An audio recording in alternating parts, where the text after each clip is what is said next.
Hey guys, I want to tell you about masterminds. What is a mastermind? Well, a mastermind was invented, it seems, by Napoleon Hill in the early part of the 20th century when he was very active as a public speaker, as a motivator, as a consultant. He said that when you put two minds together, you get a third mind. A third mind takes over and it controls that group. This is why the Beatles were successful. There were not only 4 Beatles, but there were 3 fifth Beatles. And they were all geniuses. You put all these geniuses together, if they work cohesively, that is, if they like each other, boom, you have a mastermind group. I'm in a mastermind group. I've just started a few weeks ago. We'll see how it goes. I encourage everyone to put a circle of people you want to be like together. And you will do wonders. You will put yourself into a situation where you will suddenly get impulses from somewhere in the universe. We don't know where. And they're going to direct you and tell you, go here, do this, do that. And once this starts happening, you're going to start seeing results congruent with where you want to be. And that group, that mastermind group, it has an overall direction. That's right. That mastermind group, it acts like a single mind. And everyone in that group gets pulled along in succession.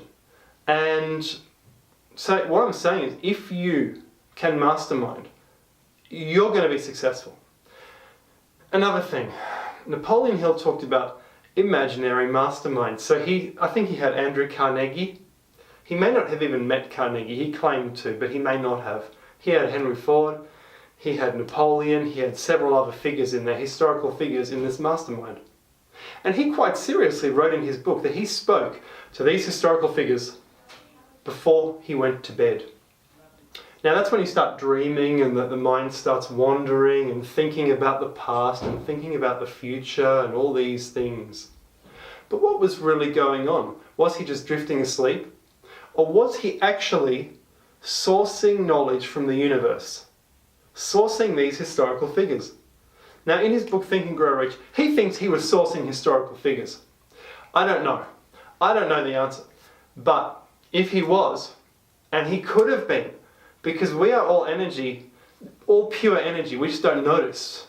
Because our frame of reference is objective. These are objects, pictures, everywhere. We don't notice, but actually everything is energy. And not only that, everything is information energy on the most fundamental level, and physicists haven't quite realized this yet. But if you realize that everything is energy, and therefore everything is spiritual, boom! Suddenly you can mastermind, you can even mastermind with historical figures. And you should also, here's what I would do, hold a voice in your head that says, where there is no way, God or the universe will help me find a way. And if you believe that everything is energy or everything is spirit, I reckon you'll get away. You'll get away forwards. And you'll be able to do things that you didn't know you could do.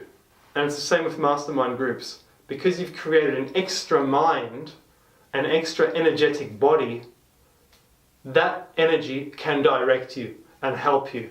And Napoleon Hill would say that force will feed you and nourish you and do all these things. Yes, it can. So I encourage you to start thinking in terms of energy. I encourage you to mastermind. Even try an imaginary mastermind like Napoleon Hill. I tried that, but I didn't have the discipline to keep up with it. So I'm just using real people for my mastermind. But however you do it, it doesn't matter. Just try something new. Try and tap into the energetics of the universe, see what happens, and you'll start going places. So that's been this video. I hope you enjoyed it. There's going to be a lot more coming up. Thanks very much. Bye-bye.